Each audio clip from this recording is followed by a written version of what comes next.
Welcome back. Today we'll be looking at homosexuality throughout history, but also focusing a little bit on the article that you read, kind of like some of the ideas that's presented there. The reason why we kind of cover this topic is because it is an interest of mine. I did do a lot of research on this subject back when I was getting my PhD, but also it's important to note that many of these groups tend to be marginalized, right? Whether you're Mexican American, African American, people who are homosexual.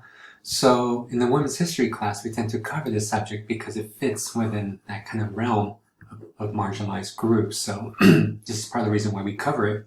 And also it's just kind of interesting information. You read the article about Alice Mitchell, the Alice Mitchell affair. Here you have a picture about the event, and hopefully you enjoyed it. And it's a really good article to show you how kind of pop culture shapes identity. Obviously, the Alice Mitchell affair is not a positive identity for lesbian women because of what happens in the case, right? It's the way it's interpreted in a very negative format, in the sense that if you continue these type of relationships, eventually you're going to get killed or you're going to murder somebody. And again, this is a great example of patriarchy trying to control women's bodies. So women do not engage in these relationships.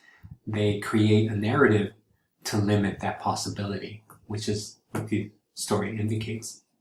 But it's also important because it shapes people's identities, right? And it creates identities at that particular moment in history. So I think that was like in the 1880s, 1890s. And when we look at these, particularly looking at gay identities, we have to say, well, how were they constructed? and why were they constructed? And that's what we'll be examining here. So the objectives are, number one, sorry about that. We're going to describe same-sex activity throughout the ages. So I'm going to give you just tidbits here and there, just to kind of show you that homosexual history is a very long history, and it's a very complicated history. A lot of times we tend to perceive sexual history, history of sexuality, through our lens, and that makes it very problematic because certain concepts that they would have used, we probably wouldn't quite comprehend them, and certain concepts that we kind of use today, or help us understand the world today, would have never made sense to them back then. And you'll see that as I kind of give this lecture to show you how, particularly when it comes to gay identity, number one, it didn't exist, so they would have, if you were to go back in time and try to explain these things to them, they'll just be dumbfounded. It's like, you're an idiot, what are you talking about? This makes no sense, what you're addressing, because they just didn't have that idea, okay? Then number two, we're going to define how really it's during the industrial age where we do have the construction of gay identities for different reasons, which I'll talk about as we move forward. So let's begin. So quickly, this is very general. You can take a class on these subjects to get more information, but I do just want to touch on it. So we're going to look at different civilizations. But first and foremost, I want to address again why we're talking about this. So in women's history, we tend to, as I mentioned earlier, we tend to talk about marginalized groups, and gay history is a good example of that, right? Both men and women. So I'll be addressing in this lecture mostly about men. I do have a small section about women, but also we'll be addressing, hopefully, if we get a minute, the Alice Mitchell piece. So it's important to note, and every historian would tell you this, real historians, not your uncle or something that thinks he knows history or something. Any historians that's an academic would tell you that prior to about the 1900s, give or take, all right, because I'm going to talk about the 1860s, you're going to say, oh wait, you said 1900s. No. Prior to the 1900s, there is no concept of homosexuality. So prior to, in the 1800s and back, nobody would have said, oh, you're gay, right? Just that concept just didn't exist during this period. Just didn't. I don't know how else to put it. And it's very problematic because today those people who might be, anti-gay, tend to use historical references to say, oh, you see, they, it's not right or whatever it may be. And again, it's much more complicated than some generic observation such as that. But yeah, prior to the 1900s, there was no concept of homosexuality. That's not to say people did not engage in these type of relationships, because they did. And again, this is why we're teaching that history, to show you how they perceived it during that era. So let's start quickly with ancient Greece. We find that in ancient Greece, the male body is always viewed as superior. Again, a great example of patriarchy, right? And a lot of it has to go with the way they kind of looked at the world, right? Aristotle believed that certain people just by nature are superior to other people. So men are superior just by nature to women, right? They're just better. And we're not saying that's right, but what we're saying is that that's the way they looked at the world. And a lot of times too, in ancient Greece, you have a lot of men that spent a lot of time together, particularly in military campaigns. So if you ever seen the movie 300, which is odd because you don't see any kind of homoeroticism there. However, you were actually there, you probably would have noticed these type of bonds that people develop, right? You're on campaign, you're with many men. People need outlets, and this was just one of many type of outlets. What we find in ancient Greece is that a lot of times they would engage in these type of bonds between men, and then eventually, they would settle down, or they actually did have a wife, and while they're on campaign, they would engage in this as an outlet, and then go back. Once the campaign was over, they just go back to their wives. It was no big deal for certain Greek communities. Others try to stop it. Just depended. Another kind of great example that we have are the Romans. So if you ever study Roman history, you see people, particularly the Roman emperors, they all engage in these type of relationships. I think Claudius was the only one that didn't have a male partner. One historian noted, and he was an idiot.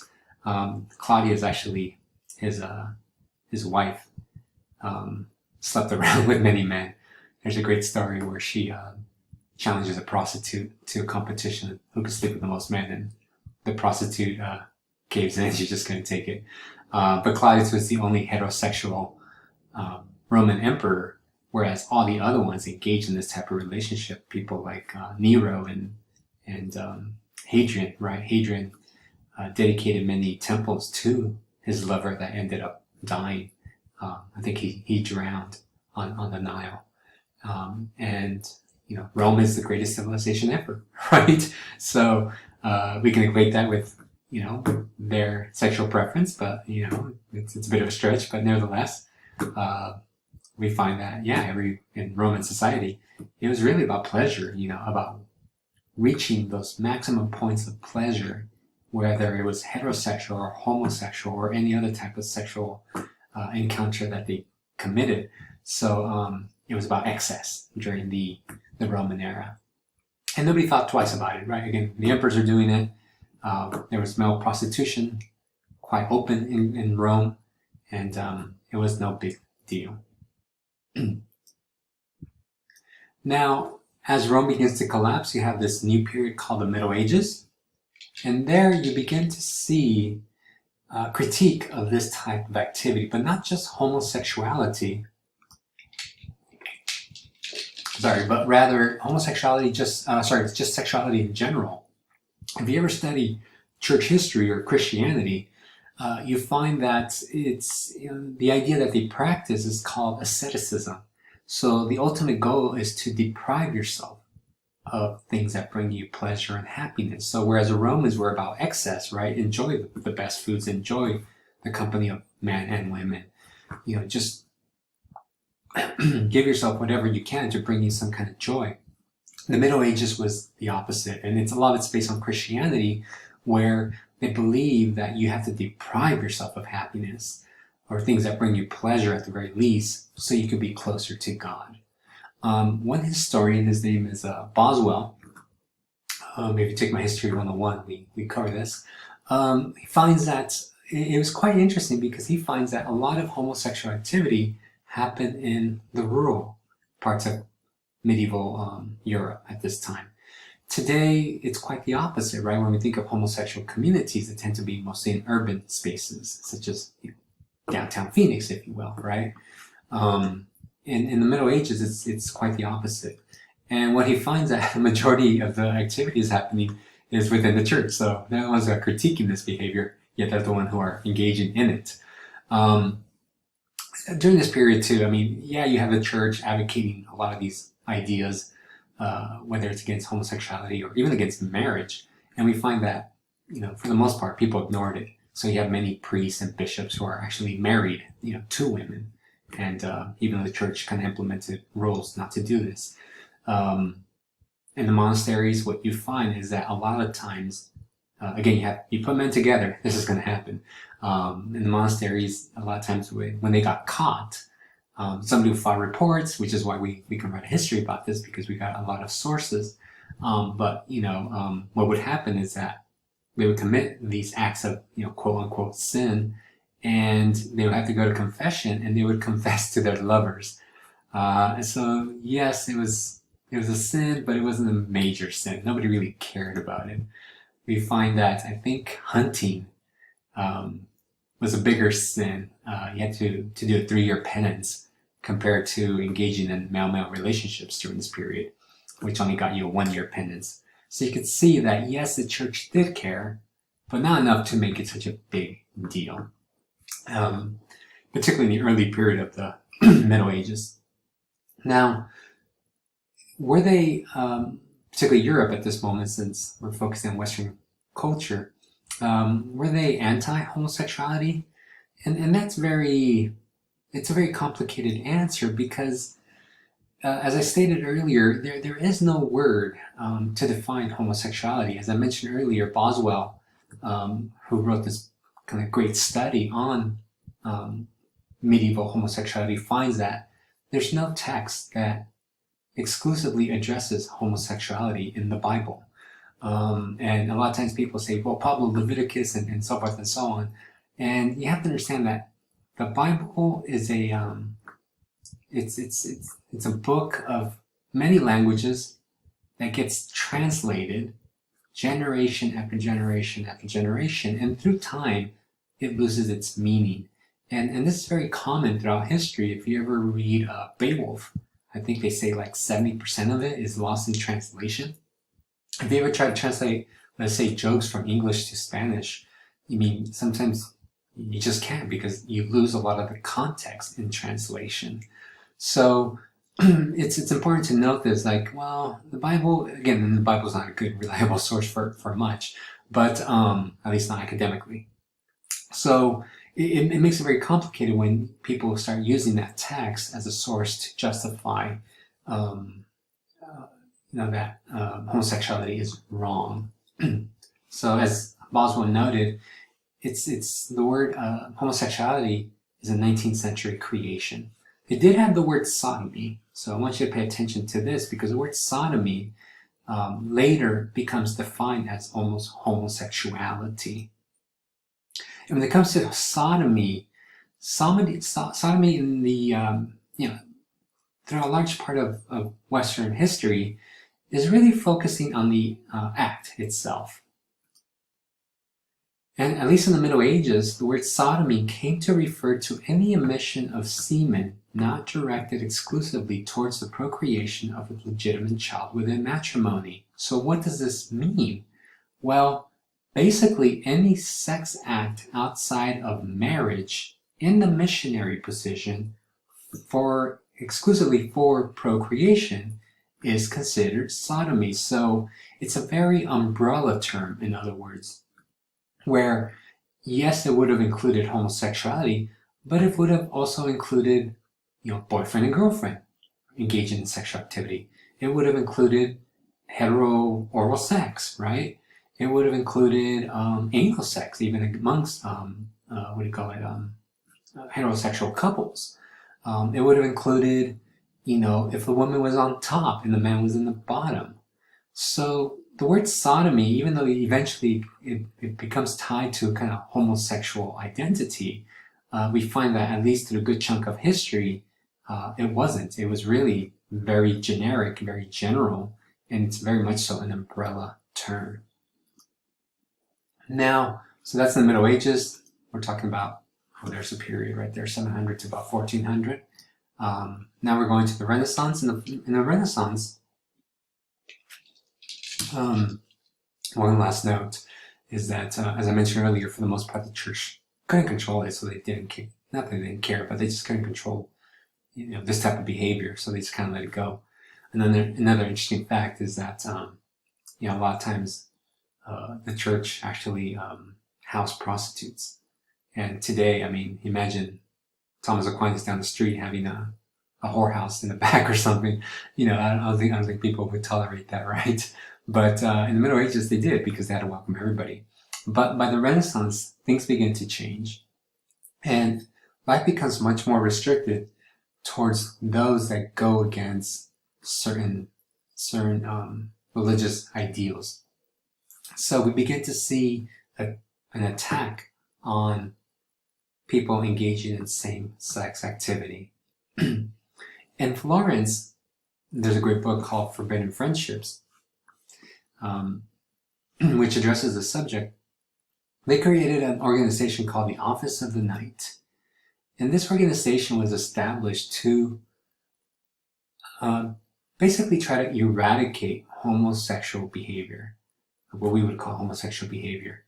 And throughout history, you have to understand that for the most part, men would have encountered their first sexual experience probably with another man.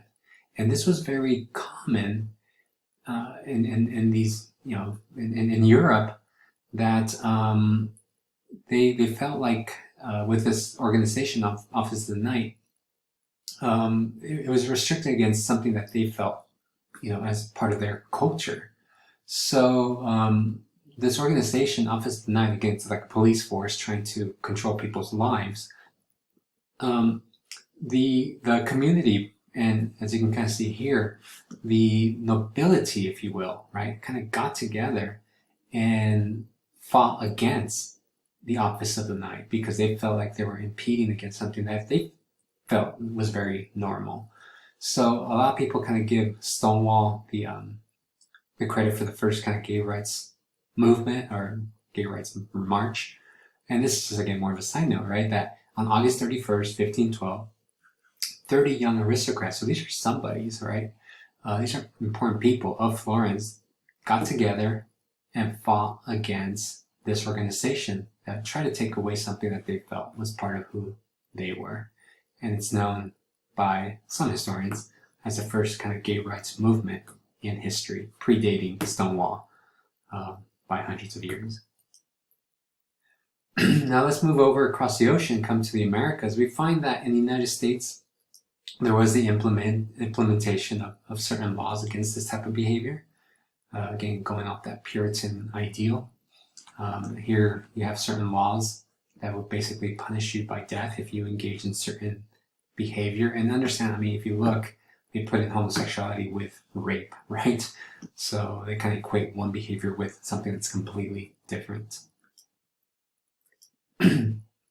Jefferson too, kind of, this Thomas Jefferson, kind of continued these kind of rules for the community, that whoever engages in this type of behavior, and again putting homosexuality with rapists and polygamy like in the same category, and these are the consequences of such action.